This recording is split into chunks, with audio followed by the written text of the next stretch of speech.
Hi students, welcome in the online classes of DEV school. As you know, in the class 7th G Science, we are on chapter 8. Please rotate your phone.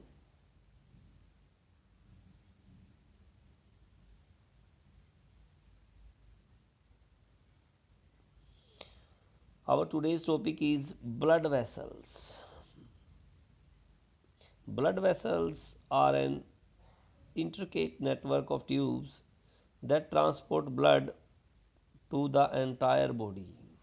Blood vessels एक पूरा network, एक जाल होता है tubes का, जो कि blood को ट्रांसपोर्ट करता है सारे शरीर के अंदर, शरीर के सभी अंगों के अंदर। Blood moves to all parts of the body through these blood vessels. Blood जो है मूव करता है इन्हीं वेसल्स के द्वारा सारे शरीर में। Blood vessels are of three types. तीन तरह की होती हैं blood vessels: arteries, veins and capillaries. Arteries carry oxygen rich blood from the heart to other parts of the body. Arteries जो है वो ऑक्सीजन, जिसमें ज़्यादा मात्रा में यानी ऑक्सीजन रिच ब्लड जो है वो हार्ट से लेकर शरीर के सभी अंगों में पहुंचाती हैं। As blood flows through the arteries at a high pressure, they have thick elastic walls. जैसे कि ब्लड जो है बहुत तेज़ प्रेशर के साथ, बड़े हाई प्रेशर के साथ इनमें से फ्लो करता है, इसलिए ये थिक होती हैं, पतली होती हैं और इलास्टिक वॉल्स की होती हैं। The arteries branch into smaller tubes that known as capillaries. Arteries के आगे छोटी छोटी ट्यूब्स की ब्रांचेज होती है, उसको कैपिलरीज बोला जाता है। When they enter the different organs of the body, जब वो अलग अलग अंगों में पहुंचती हैं शरीर के। The capillaries come together to form veins. Capillaries को इकट्ठा मिलकर क्या बोला जाता है, वेन्स बनाती हैं। These blood enters an organ through the arteries, get distributed, collect various substances from that और ऑर्गन, फ्रॉम दैट उस ऑर्गन की अलग अलग जगहों पे डिस्ट्रीब्यूट किया जाता है सभी को, और then moves out it through the veins, और वेन्स में से इसको वापिस जब ये यूज हो जाता है, यूज के बाद जो कार्बन डाइऑक्साइड रिच ब्लड होगा वो ज़्यादा वहाँ पहुँचा जाएगा, वापस वेन्स के द्वारा आएगा। देखिए ये फिगर है हमारा, ये आर्टरीज़ है। आर्टरीज़ मिलकर जो है इसकी छोटी छोटी ब्रांचेज जो हैं वो क्या, कैपिलरीज कहलाती हैं। फिर वो कहाँ जुड़ जाती हैं, वेन्स में। अब ऑक्सीजन रिच ब्लड यहाँ से जा रहा है, ये रेड कलर का देखिए, और जो ब्लू कलर हो गया है यहाँ पे ऑक्सीजन मात्रा कम है इसमें, और ये वेन्स के द्वारा जाएगा आगे। Okay, veins carry the oxygen deficient and carbon dioxide rich blood back to the heart। Heart को वापस जो ब्लड यूज हो चुका है, इसमें ऑक्सीजन की मात्रा कम है, कार्बन डाइऑक्साइड रिच ब्लड है, वो वापस वेन्स के द्वारा पहुंचाया जाता है। Veins have thinner walls than the arteries as blood flows through them at a low pressure। Veins की वॉल्स जो हैं पतली होती हैं आर्टरीज के मुकाबले, क्योंकि उनमें से जो ब्लड बहता है वो कम प्रेशर पे बहता है। वेन्स हैव वो valves and that stop and flow back of the blood. Veins जो है वॉल्स होते हैं जो कि स्टॉप करते हैं ब्लड को वापिस आने से।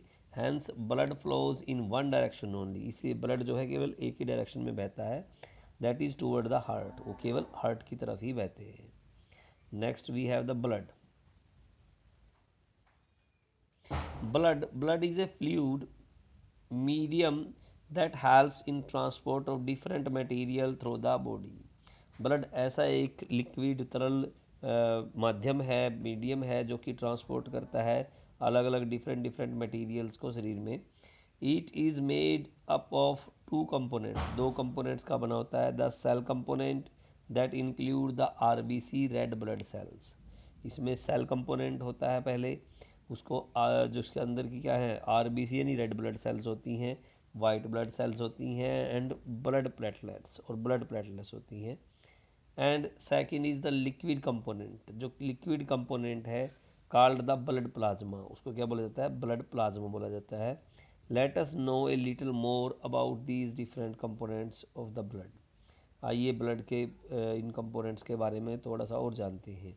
RBCs are cell containing a protein molecule haemoglobin. इनके अंदर क्या होता है, ये सेल्स होते हैं, ये प्रोटीन मोलिक्यूल हीमोग्लोबिन इनके अंदर होता है। You already know the haemoglobin transport oxygen to different parts of the body. आप जानते हैं कि हीमोग्लोबिन जो है वो ऑक्सीजन को प्रवाहित करता है, ट्रांसपोर्ट करता है शरीर के सभी अंगों में।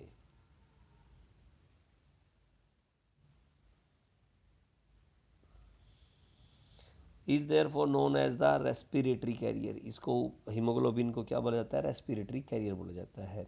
Blood is red in colour due to the presence of haemoglobin. Haemoglobin की प्रेजेंस के कारण ही ब्लड का कलर जो है रेड है।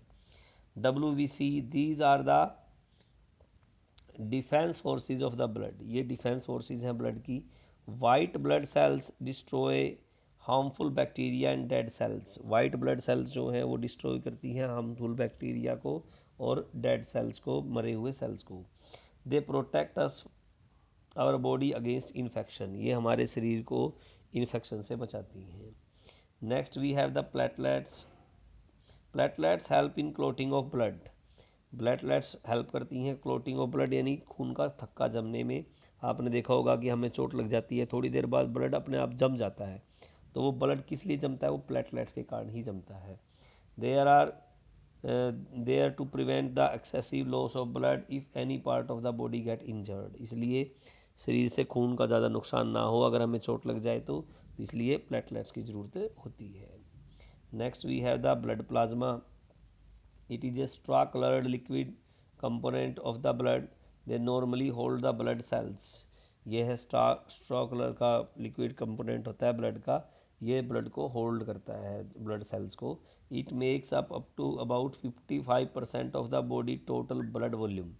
ये क्या है, 55% जो है ये ब्लड प्लाज्मा है शरीर के टोटल ब्लड के वॉल्यूम का। ओके, आज हम यहीं तक पढ़ेंगे, आप आगे थोड़ा रीड करने की कोशिश करें। Thank you so much.